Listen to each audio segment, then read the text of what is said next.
YouTube को देखकर सरकार बनती या गिरती तो पुण्य प्रसून वाजपेयी तो 40 बार भारतीय जनता पार्टी के टुकड़े करवा चुके हैं। वो तो योगी आदित्यनाथ वर्सेस नरेंद्र मोदी करवा चुके हैं। वो तो कई बार योगी आदित्यनाथ का इस्तीफा दिलवा चुके हैं। वो तो कई बार अमित शाह द्वारा भारतीय जनता पार्टी का तख्ता पलट करवा चुके हैं। तो मल्लिकार्जुन खड़गे कह रहे हैं कि ये चुनाव आखिरी चुनाव है मेरा और कांग्रेस पार्टी का। मेरा और कांग्रेस पार्टी का यहाँ साइलेंट रह जाता है। बिहार के अंदर कन्हैया कुमार को अपना स्टार प्रचारक भी नहीं बनाया है। पता है क्यों? क्योंकि वहाँ तेजस्वी यादव ने कांग्रेस पार्टी को आंखें दिखा दी है। तो जो व्यक्ति अपनी राजनीतिक जमीन नहीं बचा पाया वो क्या देश की जमीन बचाएगा? देश की सबसे पुरानी पॉलिटिकल पार्टी सूरत और इंदौर की सीट पे एक कर्मठ कार्यकर्ता नहीं ढूंढ पाई। उसने पैसे देकर टिकट बेच दी, इसलिए वो भाजपा के गोदी में जाके बैठ गए। तो कांग्रेस के लिए ये सच में आखिरी चुनाव होने वाला है, क्योंकि 2024 के बाद एक नया विपक्ष डेवलप होगा।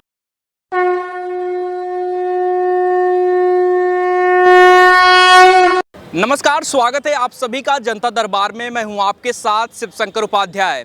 2024 चुनाव मोदी वर्सेस विपक्ष का जो चुनाव है उसमें कहीं न कहीं अब यूट्यूबर्स भाग ले रहे हैं। ऐसा लग रहा है कि विपक्ष जो है यूट्यूबर के सहारे 2024 का चुनाव लड़ने की तैयारी कर रहा है। उसमें एक चेहरा है ध्रुव राठी, उनके सहारे पूरा विपक्ष इस वक्त उम्मीद लगाए रखा है कि 2024 का चुनाव वो मोदी सरकार को टक्कर दे सकता है। इन सब मुद्दों पर बातचीत करने के लिए हमारे साथ में पत्रकार प्रभात रंजन मिश्रा जी हैं। सर, सबसे पहले तो आपका स्वागत है। आपसे ये जानना चाहेंगे कि 2024 चुनाव में जिस तरीके से यूट्यूबर्स की एंट्री हो गई है विपक्ष की तरफ से, कैसे आप देख रहे हैं 2024 चुनाव? जब आपके पास ज़मीन पे लोग नहीं होते हैं, वॉलंटियर्स नहीं होते हैं, कार्यकर्ता नहीं होते हैं, तो आपको ऐसे ही लोगों का सहारा लेना पड़ता है। ये अपने आप में बड़ी चीज़ है। देश में जो विपक्ष है, ऐसा नहीं है कि उसके पास माहौल नहीं था इस बार। 10 साल किसी भी व्यक्ति को अगर दे दिए जाएं तो ज़मीन पर एंटी इनकम्बेंसी फैक्टर रहता है, चाहे उस बड़े व्यक्ति के लिए ना हो, लेकिन छोटे व्यक्ति के लिए ज़रूर रहता है। मैं अभी जम्मू कश्मीर, पंजाब, हरियाणा, दिल्ली, उत्तर प्रदेश और बिहार घूम के आया हूँ, थोड़ा सा बंगाल भी किया है।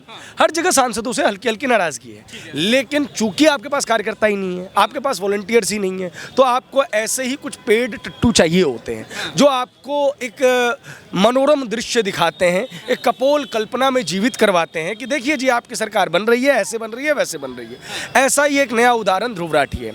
आप बात करेंगे सिर्फ ध्रुव राठी की, तो ध्रुव राठी ये कोई पहली बार प्रयास नहीं कर रहे। वो 2019 में भी भाजपा को हरा चुके थे।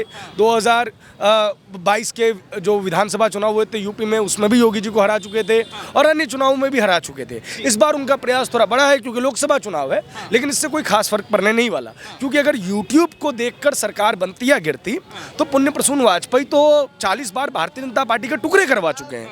वो तो योगी आदित्यनाथ वर्सेस नरेंद्र मोदी करवा चुके हैं। वो तो कई बार योगी आदित्यनाथ का इस्तीफा दिलवा चुके हैं। वो तो कई बार अमित शाह द्वारा भारतीय जनता पार्टी का तख्ता पलट करवा चुके हैं। जीत अंजुम तो कई बार यूपी में योगी आदित्यनाथ की जमीन खिसका चुके हैं। तो ये क्या होता है, फैंटेसी होती है ना, कपोल कल्पना, ये सॉफ्ट पॉर्न है कि जिसको देख के आदमी सिर्फ और सिर्फ क्या करता है, एंजॉय करता है। ये चूंकि आपको पता है कि आप जीतने नहीं वाले हैं, तो कोई आपको ख्वाब दिखाए, तो वो ख्वाब देखने वाली ये पूरी की पूरी थ्योरी चलती है। अब रही बात फैक्ट्स ऑन थ्योरी की, तो ये जो फैक्ट्स बोलते हैं ये सारे के सारे फैक्ट्स गलत हैं। सवाल ये है, ठीक है, ये आधी अधूरी क्लिप्स को इस्तेमाल करेंगे, आधी अधूरी चीज़ों को इस्तेमाल करेंगे और उसको जोड़ के एक कहानी बना के दे देंगे और सामने रखेंगे क्या कि देखिए देश कितनी बुरी स्थिति में है। इसमें सबसे पहला एजेंडा आप देखते होंगे, प्रधानमंत्री नरेंद्र मोदी ने 2014 से पूर्व अपने भाषणों में कहा था कि जब जब डॉलर गिरता, मतलब कि जब जब रुपया गिरता है तब तब देश की प्रधानमंत्री की अस्मिता भी गिरती है।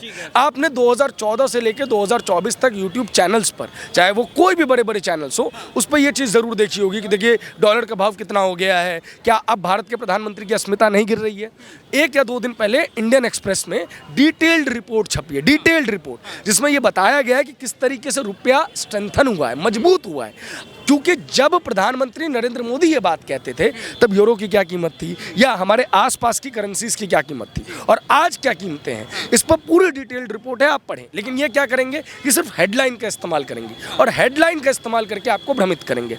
दूसरा ये आंकड़ा देते हैं बार बार कि बेरोजगारी बहुत है, बेरोजगारी बहुत है, बेरोजगारी बहुत है। अब आप नोटिस कीजिएगा, अभी मैं नाम भूल रहा हूँ, एक बहुत बड़े अर्थशास्त्री हैं, उन्होंने भी इस चीज़ को कहा है।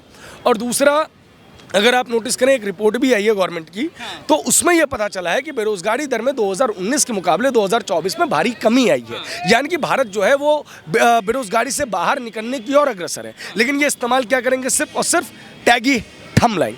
सिर्फ यही नहीं, देखिए दिक्कत ये है कि विपक्ष के पास बेस नहीं है, वरना 10 साल में जब आप जीएसटी का विरोध करते हैं, क्या जीएसटी के खिलाफ आप एक बड़ा आंदोलन खड़ा कर पाए?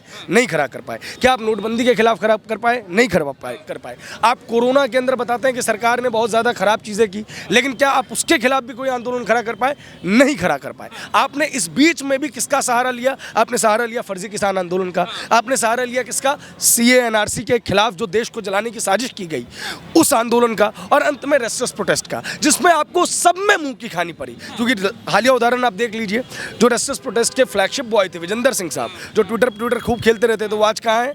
भाजपा की गोदी में बैठे हुए हैं। किसान आंदोलन के तथाकथित बड़े बड़े नेता वो कहाँ हैं? वो कहाँ है आज? फिर वहीं। अब देखो ये तीसरा बड़ा प्रोपेगेंडा है, वॉशिंग मशीन। ये मैं आपको कह रहा हूँ कि जब टैग ही थंबलाइन होते हैं तो क्या होता है। देखिए जब तक इनके साथ थे, आप ये मानते हैं कि अजीत पवार फिर बेईमान थे, तो बेईमान थे तो आपने क्यों रखा हुआ था? प्रफुल्ल पटेल बेईमान थे तो आपने क्यों रखा हुआ था? आप ये मानते हैं ना? जब आप कह रहे हैं कि वॉशिंग मशीन में धुल गए हैं तो इसका मतलब पहले वो करप्ट थे, तभी आप कह रहे हैं। वॉशिंग मशीन तो आपके पास भी है और ढेर सारी संख्या में है। जगदीश शेट्टार आप ले आए थे, जगदीश, आइए देखिए। अब चौथी चीज ये कहेंगे कि सारा मीडिया इनकी जेब में है, तो ध्रुव राठी कौन है भाई? अजीत अंजुम कौन है? सारे के सारे। देखिए बात ये, जब फर्जी प्रोपेगेंडा आप चलाएंगे तो आपको इसी तरीके से जो कल्पोल कल्पना वाले लोग जो हैं वो चाहिए होंगे, और इसी वजह से जो है ध्रुव राठी जो है वो सारी, मतलब कि विपक्ष के लिए इससे बुरा दिन क्या होगा कि राहुल गांधी, कन्हैया कुमार, अरविंद केजरीवाल, इनके जैसे बड़े बड़े नेताओं के होते हुए भी देश को जागृत करने का काम वो एक यूट्यूबर के भरोसे छोड़ के बैठे हुए हैं। जी, लेकिन आपको लगता है कि जिस तरीके से ध्रुव राठी लगातार आ रहे हैं, उनके जो मिलियंस में व्यूज आ रहे हैं, उसके सहारे जो है विपक्ष भी यही उम्मीद लगा के रखा है कि जनता इससे जागे? क्या लगता है लोकल लेवल पे जो है? पिछली बार कांग्रेस को कितने वोट मिले थे? कितने वोट मिले थे पिछली बार कांग्रेस को? चुनाव हारी थी कांग्रेस, सीटें कम थी, लेकिन फिर भी इस देश में करोड़ों की संख्या में, मेरे को लगता है जहां तक 12 करोड़ लोगों ने कांग्रेस पार्टी को वोट दिया था। यानी कि वो कांग्रेस की आइडियोलॉजी को समर्थन करते थे, वो चाहते थे कांग्रेस की सरकार है। वही लोग हैं जो वो वीडियोस देखते हैं। बात बहुत सिंपल, आप व्यूज से पैमाना मत मापिए। ये वही लोग हैं, ठीक है, यही चीज है। ये वही लोग हैं जो इस वीडियो को देखते हैं। आप व्यूअरशिप तो बहुत बड़े बड़े लोगों की रही है, बहुत बड़ी। सर बात कुछ और चल रही है, आप बात कुछ और कर रहे हैं। थोड़ा सा एक मिनट पहले बात, 1 मिनट रुक जाइए। आपसे बिल्कुल बात करेंगे, लेकिन यहाँ पे ना मैनिफेस्टो की बात हो रही है, ना किसी चीज की बात हो रही है। इस चीज को आप थोड़ा सा, यहाँ मैं ये जानना चाह रहा था कि जो 24 का चुनाव जिस तरीके से बनाया जा रहा है, एक तरफ राहुल गांधी हैं, वो लोकतंत्र खत्म होने की बात हो रही है कि क्या लोकतंत्र 2024 में समाप्त होने वाला, क्योंकि तानाशाही हर जगह आ गई है। यही ध्रुव राठी भी अपने वीडियो में बात कर रहे हैं, यही पूरा विपक्ष बात कर रहा है। तो वाकई में 2024 का चुनाव अंतिम चुनाव होने वाला है? देखिए पहली बात, पॉइंट नंबर 1, 2024 का अंतिम चुनाव कैसे होने वाला है? क्योंकि ये कांग्रेस का अंतिम चुनाव होने वाला है। देश की सबसे पुरानी पॉलिटिकल पार्टी सूरत और इंदौर की सीट पे एक कर्मठ कार्यकर्ता नहीं ढूंढ पाई, उसने पैसे देकर टिकट बेच दी, इसलिए वो भाजपा के गोदी में जाके बैठ गए। तो कांग्रेस के लिए ये सच में आखिरी चुनाव होने वाला है, क्योंकि 2024 के बाद एक नया विपक्ष डेवलप होगा। पॉइंट नंबर 1, अगर ये कांग्रेस पार्टी जो अभी है उसी की तुलना आप करेंगे तो वो अब कांग्रेस नहीं रही है, ये बन गई है कम्युनिस्ट पार्टी। वरना जिस कन्हैया कुमार का दिल्ली में कोई अस्तित्व नहीं था, बेगूसराय में वो व्यक्ति 4 लाख से ज्यादा वोटों से हारा था, उसे नई दिल्ली से आप उम्मीदवार, नई दिल्ली नहीं, माफ कीजिए, उत्तर पूर्वी दिल्ली से आप उम्मीदवार बनाते हैं, जहां पे आपके पास संदीप दीक्षित, अरविंदर सिंह लवली और दिल्ली के बड़े बड़े धाकर नेता हुआ करते थे। ये बताता है कि आपकी आइडियोलॉजिकल शिफ्ट कितना बड़ा है। कांग्रेस के लिए अंतिम चुनाव होने वाला है, क्योंकि 2014 के बाद गुलाम नबी आजाद, कपिल सिब्बल जैसे बड़े बड़े दिग्गज कांग्रेसी नेता जो कि पिलर्स थे कांग्रेस के, वो उनसे अलग हो चुके हैं। और अब जो है, जो बचे हुए कांग्रेसी नेता, चाहे वो दिग्विजय सिंह हो, चाहे वो अशोक गहलोत हो, चाहे वो सचिन पायलट हो, वो 2024 के बाद इनका साथ छोड़ेंगे। इनकी पार्टी में सीताराम येचुरी जैसे कम्युनिस्ट पार्टी के लोग पहुंचेंगे। इसलिए कांग्रेस का ये अंतिम चुनाव होने वाला है, ये देश का अंतिम चुनाव नहीं होने वाला है, क्योंकि आपके पास 3 प्रस्तावक नहीं है महाराज। आप इतनी बड़ी पॉलिटिकल पार्टी हैं, आप एक ढंग का कैंडिडेट नहीं चुन सकते। आपने इस देश का मजाक बनाया हुआ है। ये भाई साहब वॉशिंग मशीन की बात कर रहे हैं। मेरे को एक बात बताइए कि आप ऐसे लोगों को टिकट क्यों देते हैं जिनके पलटने की संभावना होती है? लिटरली बता रहा हूं, ये मल्लिकार्जुन खड़गे बिल्कुल सही बात बोल रहे हैं। ये अंतिम चुनाव होने वाला है। बस ये बताना भूल जा रहे हैं कि कांग्रेस के लिए, क्योंकि जिस कांग्रेस पार्टी की पारिवारिक सीट अमेठी हुआ करती थी, आज तारीख 29 हो गई है, वायनाड के चुनाव हो चुके हैं, राहुल गांधी फैसला नहीं कर पा रहे हैं कि वायनाड जाए, अमेठी जाए या रायबरेली जाए। सोनिया गांधी सारे चुनाव लड़ सकती हैं, पब्लिक सभाओं को संबोधित कर सकती हैं, लेकिन रायबरेली की अपनी पारंपरिक सीट छोड़ के वो राजस्थान की सेफ सीट से राज्यसभा पहुंच जाती है। तो बिल्कुल सही बात है, ये अंतिम चुनाव होने वाला है, लेकिन कांग्रेस के लिए। एक नया विपक्ष जो है अगले 5 सालों में डेवलप होगा और फिर फ्री एंड फेयर जैसे इलेक्शंस देश में होते रहे वैसे होंगे। ये कांग्रेस खत्म होने वाली है, ये आप किसी से भी पूछ लेंगे। बिल्कुल मल्लिकार्जुन खड़गे बिल्कुल सही बोल रहे हैं, इस पे कोई काउंटर करने की जरूरत नहीं है। This will be the last election but for Congress, देश के लिए नहीं। लेकिन प्रभा जी ये हो रहा है ना कि 2024 का जो चुनाव हो रहा है उसमें ये कहा जा रहा है कि प्रधानमंत्री नरेंद्र मोदी ऐसा कर रहे हैं कि ईडी सीबीआई लगा के विपक्ष को जिंदा रहने ही नहीं दे रहे हैं। तो कैसे विपक्ष खड़ा रहेगा? आम आदमी पार्टी परेशान है, केजरीवाल उनके विधायक सब जेल के अंदर हो रहे हैं, तो कैसे आप देख रहे हैं? मैं आपको एक छोटी सी चीज मैं बात बता दूं, दिल्ली को हटा दीजिए। दिल्ली क्योंकि एक ऐसा राज्य है जिसमें बहुत सारे मल्टीपल रूल्स हैं। यहाँ पे एनडीएमसी भी है, यहाँ पे दिल्ली सरकार भी है, यहाँ पे केंद्र सरकार भी है, इसलिए यहाँ पे हटा दीजिए। राजस्थान में कांग्रेस की सरकार थी, वहाँ की स्टेट पुलिस किसके पास थी? कांग्रेस के पास। वहाँ पे एसीबी किसके पास थी? कांग्रेस के पास। वसुंधरा चोर, वसुंधरा चोर, वसुंधरा चोर आप चिल्लाए। 5 साल सरकार रही, भाजपा का कौन सा नेता जेल में डाला आपने? क्योंकि करप्ट नहीं थे। छत्तीसगढ़ में आपकी सरकार थी, रमन सिंह चावल चोर, चावल चोर, चावल चोर। 5 साल सरकार रही, एसीबी आपके पास, आईबी आपके पास, पुलिस आपके पास। एक भाजपा का नेता जेल गया हो? नहीं गया। आपके पास मध्य प्रदेश में 17 महीने की सरकार आई, आप एक भाजपा के नेता को डाल पाए? नहीं डाल पाए। आपके पास कर्नाटका में सरकार है, आप एक भाजपा के नेता को डाल पाए? नहीं डाल पाए। लेकिन डीके शिव कुमार जो है अभी भी रडार पे हैं। अब डीके शिव कुमार कर्नाटका में सरकार बदल जाने के बाद जब एक्शन तेज हो जाएगा तो कहेंगे क्या जी ED CBI, ED CBI. Tejashwi Yadav जब तक नीतीश कुमार के संरक्षण में थे बचे हुए थे लैंड फॉर जॉब स्कैम में, लेकिन जैसे ही सरकार पलटती है तो फिर गति तेज होती है। देखिए इस सरकार में एक चीज हमको देखने को मिली है जो रियलिटी है कि हेमंत सोरेन हो या अरविंद केजरीवाल हो, अगर आप करप्ट हैं तो आपकी जगह जेल में है। आपको प्रूफ करना होगा। माननीय न्यायालय ने अरविंद केजरीवाल को क्या कहा कि आप किस अधिकार से समन को जो है वो छोड़ रहे थे।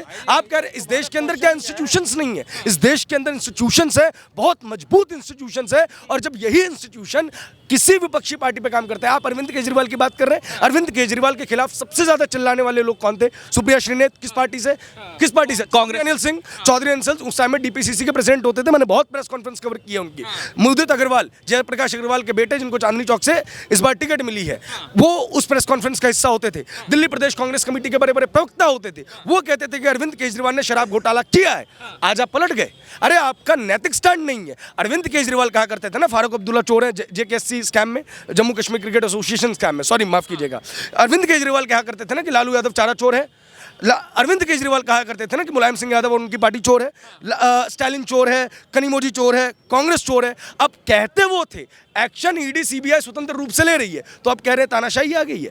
देखिए बात साफ है, अब जनता को बहुत ज्यादा मूर्ख नहीं बना सकते। अगर ईडी सीबीआई गलत होती, सिंपल सी बात है, तो इस देश के माननीय न्यायालय क्या कर रहे हैं? एक छोटे सा घटना हुआ था जिसने इस देश के इंस्टीट्यूशंस पे एक बार फिर से सबका भरोसा डेवलप किया है। आपने देखा होगा चंडीगढ़ के मेयर इलेक्शन में एक व्यक्ति ने धांधली करने की कोशिश की। सुप्रीम कोर्ट ने ना केवल फटकार लगाई बल्कि अपने फैसले से नई इबारत लिखी। इससे यह पता चलता है कि इस देश की डेमोक्रेसी कितनी सुरक्षित है। सुप्रीम कोर्ट कभी भी इंटरवीन करता है। बात बहुत सिंपल है, वही ईवीएम जब आपको कर्नाटका जितवा दे तो ईवीएम सही है, वही ईवीएम जब आपको दिल्ली जितवा दे तो भाई साहब ईवीएम सही है, लेकिन वही ईवीएम जब आपको उत्तर प्रदेश हरवा दे तो ईवीएम गलत हो गई। बात एक स्टैंड रखना पड़ेगा ना, एक नैतिक मूल्य रखना पड़ेगा ना, जनता आपको क्यों चुने, ये बहुत बड़ा स्टैंड है। 2009 से लेकर 2014 के बीच में मैं आपको 10 ऐसी घटनाक्रम दिखाऊंगा जिस घटनाक्रम ने विपक्ष के लिए एक माहौल क्रिएट किया था।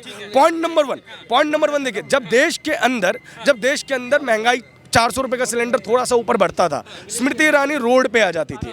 स्मृति ईरानी जब रोड पे आ जाती थी तो पूरे देश का मीडिया अटेंशन देता था। अब मुझे एक बात बताइए, ये 2014 से लेकर 24 तक सिलेंडर के दाम बढ़े, लेकिन एक भी बड़ा कांग्रेस का नेता या विपक्ष का नेता आपको रोड पे नजर आया है? नहीं नजर आया। जब आप सरकार के खिलाफ जमीन पर उतरेंगे ही नहीं, माहौल बनाएंगे ही नहीं, तो सिंपल सी बात यह है कि चीजें नहीं बनेंगी। एक बहुत स्पष्ट चीज मैं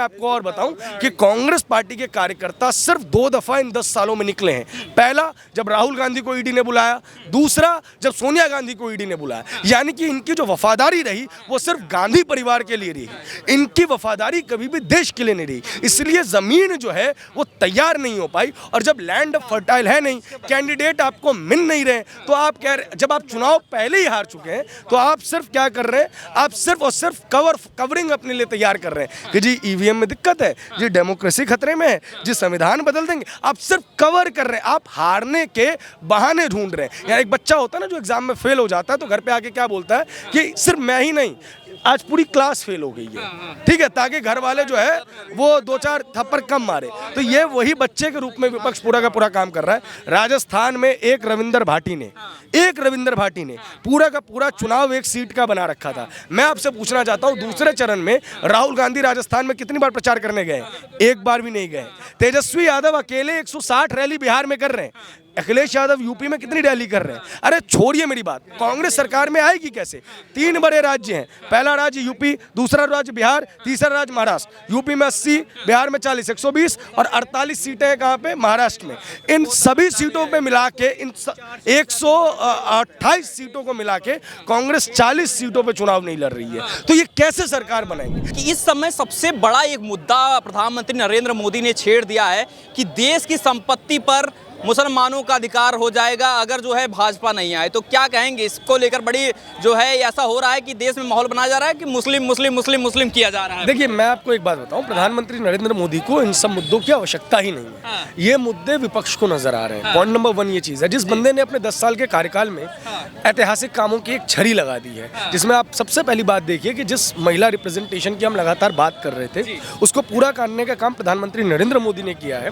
और देश की महिलाओं का एक मुश्त वोट जो है वो भारतीय जनता पार्टी के पास जा रहा है। 3 तलाक जैसे मुद्दे को छूने की किसी की हिम्मत नहीं थी, उसको प्रधानमंत्री नरेंद्र मोदी ने रिजॉल्व करवाया। चाहे वो राम मंदिर हो या जम्मू कश्मीर में शांति हो, चाहे 370-35A का हटना हो, चाहे देश की इंटरनल सिक्योरिटी हो, चाहे बॉर्डर्स तक रोड पहुंचाना हो। जैसे मैंने आपको शुरुआत में ही बताया था कि मैं जम्मू कश्मीर भी होके आया हूँ, और सुनिए, भारत का जो पहला शोर है वहाँ तक जो है ना, बॉर्डर रोड ऑर्गेनाइजेशन सड़क बना रही है। और वहाँ पे एक कांग्रेस के नेता है जहांगीर मीर, उन्होंने मुझसे कहा कि पहले की सरकारें जब रोड बनाती थी तो यूनाइटेड नेशंस आ जाता था और हमारी कांग्रेस की सरकारें डरती थी। तो मैंने बोला उनसे कि अब नहीं डरती क्या सरकार? तो बोले अब ये किसी से नहीं डरती, भगवान से डरे तो डरे, और भगवान से डरना चाहिए। ये कांग्रेस का नेता, farmer MLC and deputy speaker legislative council, Congress party का करंट में नेता, ये बोल रहा है। PDP के नेता बोल रहे हैं कि ये सीज फायर से ना मेरे घरों में बच्चों की जान जाती थी। आज जो है क्रॉस बॉर्डर फायरिंग से जब से मोदी आए हैं सीज फायर हुआ है और हमारे बच्चे सुरक्षित हैं। तो नरेंद्र मोदी को इन मसलों की ज़रूरत नहीं है। लेकिन पॉइंट नंबर 1, क्या ये चीज़ देश के पूर्व प्रधानमंत्री ने नहीं कही थी? जो चीज़ कही थी, अगर उसे प्रधानमंत्री रिकॉर्ड में ले आए हैं तो हाई तौबा क्यों मचा रहे हैं आप सिंपल सी बात कहिए ना, इस देश के संसाधनों पर इस देश के गरीब लोगों का हक है, इस देश के पिछड़े लोगों का हक है। वो किसी भी जाति धर्म संप्रदाय से हो, सबको मिलेगा। आप मुझे एक बात बताइए, जामिया मिलिया इस्लामिया और अलीगढ़ मुस्लिम यूनिवर्सिटी, इसका जो एक्ट है वो केंद्र सरकार द्वारा पारित है। इसके अंदर जो एक एक पैसा है वो केंद्र सरकार द्वारा दिया जा रहा है। तो देश की तमाम यूनिवर्सिटीज में SC/ST रिजर्वेशंस हैं, OBC रिजर्वेशंस हैं। मेरे देश के पैसे से, टैक्स पेयर्स के पैसे से जो जामिया मिलिया इस्लामिया है या अलीगढ़ मुस्लिम यूनिवर्सिटी है, वहां पे OBC का बच्चा क्यों नहीं पढ़ सकता? वहां पे SC/ST का बच्चा क्यों नहीं पढ़ सकता? ये भेदभाव क्यों? यही आपका सूडो सेक्युलरिज्म है जिसको देश के प्रधानमंत्री एक्सपोज कर रहे हैं। अरे ये मसला 1 मिनट में सॉल्व हो जाएगा। राहुल गांधी आए कि कहे नहीं हमारे ये कोई मंशा नहीं है। आपकी मंशा है, इसलिए आप मौन हैं। क्या मुसलमानों के अंदर सैयद अशराफ जैसे बड़े बड़े वर्ग नहीं है, पठान जैसे बड़े बड़े वर्ग नहीं है जो कि लगातार रूलर रहे? अपने आप को मुगल डायनेस्टी का आप बात कहते हैं, 600 साल आपने राज किया, आप ये कहते हैं, तो आप शोषित वंचित और पीड़ित कैसे रह गए? और सबसे पहली बात, इस चीज़ के लिए माहौल बनाया जाता है, चाहे वो सच्चर कमेटी की रिपोर्ट हो, चाहे वो रंगनाथ कमेटी की रिपोर्ट हो, आप उनको पढ़िए। इनको लाया गया ताकि बैकडोर एंट्री की जाए, और ये आपकी नीयत है। कर्नाटका में आपने ये काम करके दिखाया। तो आप हक किसका मार रहे हैं? आप आदिवासियों का हक मार रहे हैं जिसकी आवश्यकता है।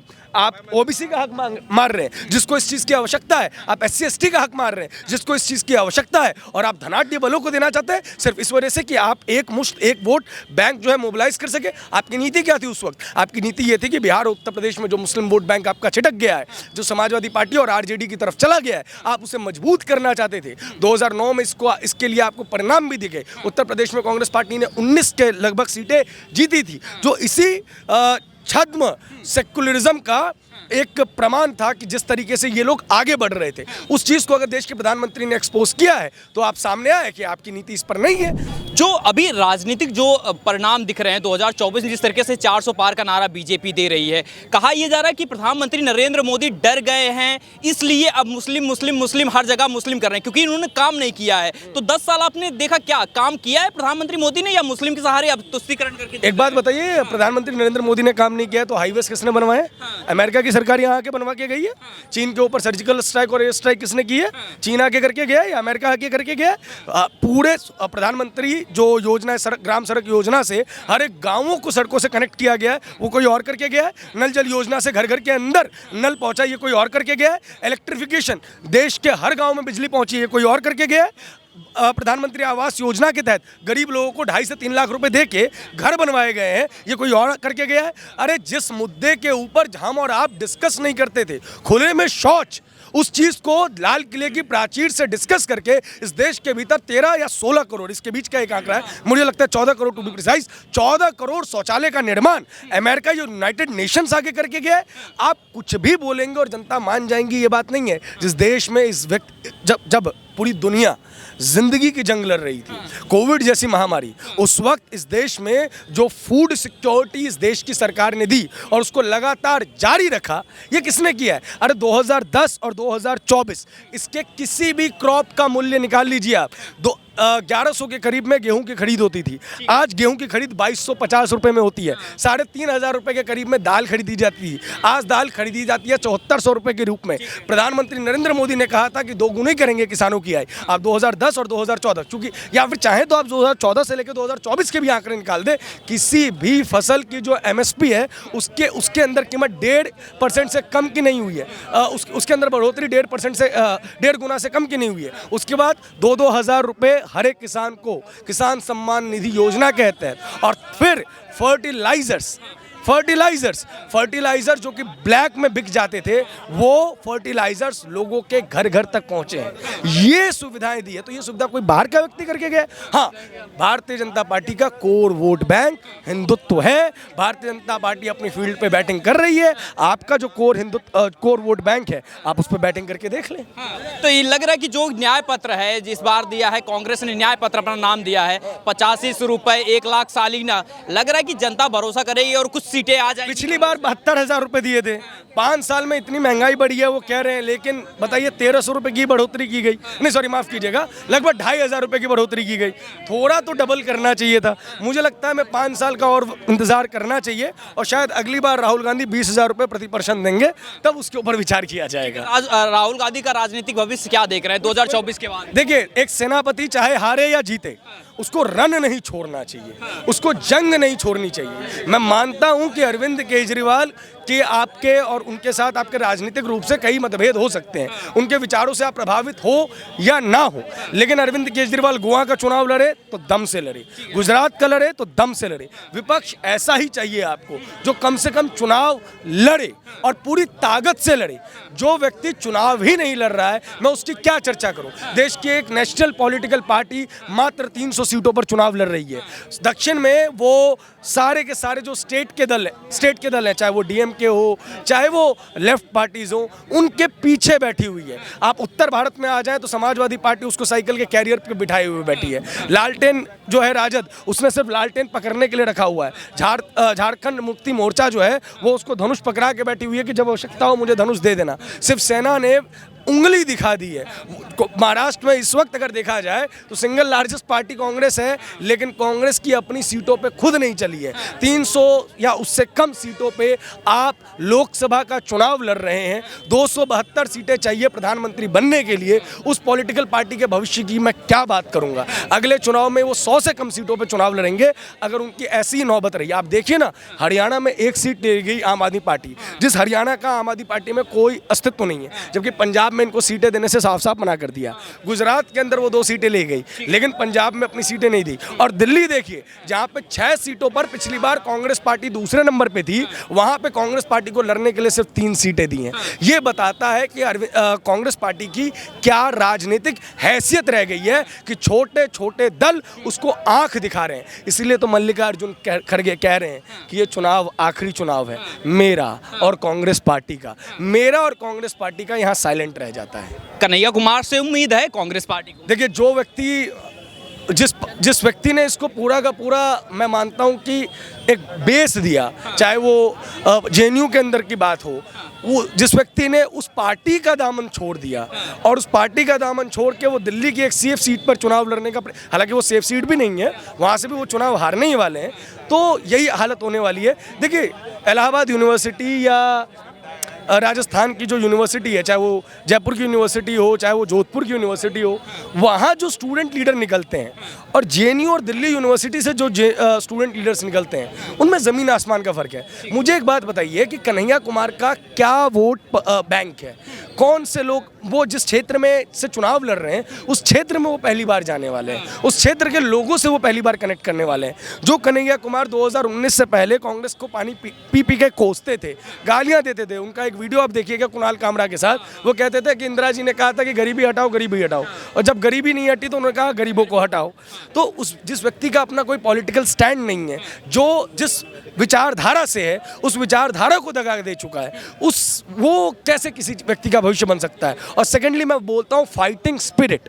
देखिए, कन्हैया कुमार बिहार से आते हैं, मूलतः बेगूसराय से आते हैं। मैं 2 दिन पहले बेगूसराय से आया हूँ। आपको मैं बताऊं कि कांग्रेस पार्टी ने बिहार के अंदर कन्हैया कुमार को अपना स्टार प्रचारक भी नहीं बनाया है। पता है क्यों?